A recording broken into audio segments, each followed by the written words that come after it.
Aloha, my name is Joseph, and today I'm going to be talking about why it is so hard for boys and men to express their emotions. From a young age, boys are pressured to suppress their emotions that society labels as weak, such as sadness or vulnerability.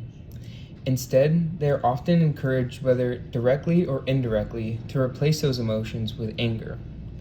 This societal norm sets them up for failure, making it difficult to develop healthy emotional intelligence. But emotional intelligence is crucial. If boys do not learn how to identify, understand, and express their emotions in a healthy way, they might struggle to communicate their feelings, which could lead to frustration, anger, or even violence. My central message is this: there is no weakness in understanding, feeling, and learning how to express yourself properly. True strength comes from emotional awareness, not suppression. The first in-class topic that I'm going to use is Raising Cain. It highlights the immense pressure placed on boys to act tough and suppress their emotions that may make them seem vulnerable. In certain communities, this pressure is even greater, as maintaining a tough image can be linked with social acceptance, survival, and respect. In many cases, this leads to the development of a fake facade, a mask that boys wear to hide their true emotions.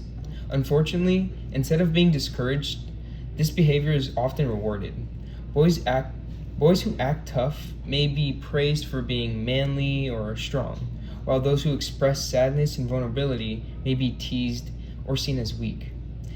This is why having positive role models, such as parents, coaches, and even teachers, is so important. Children learn from adults around them.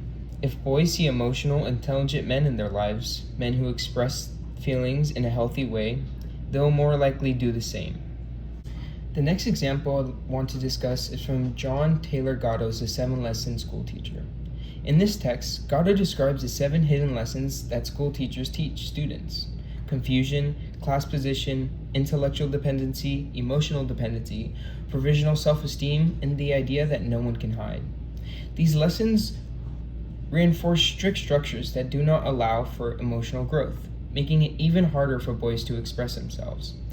Schools are often boys' first introduction to authority figures outside of their families, and for many, their first real role models are teachers.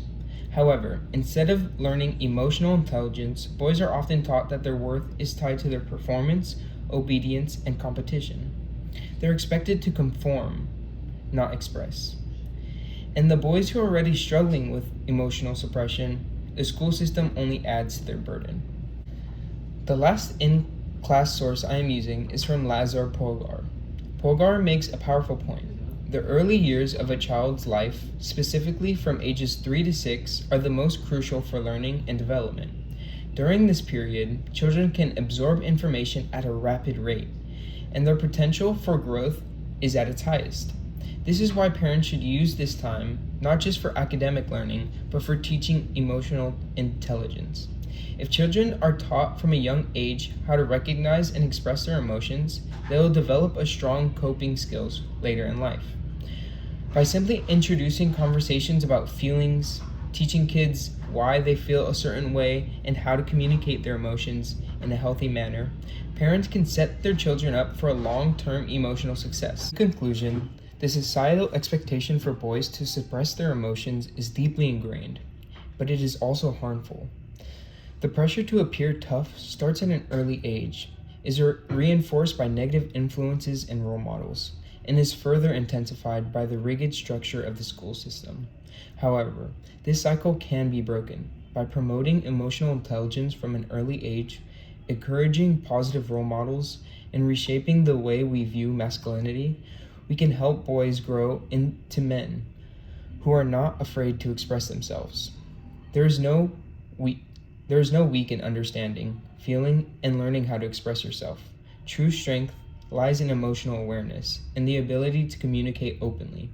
If we want a healthier, more emotionally intelligent society, we must start by teaching boys that it is okay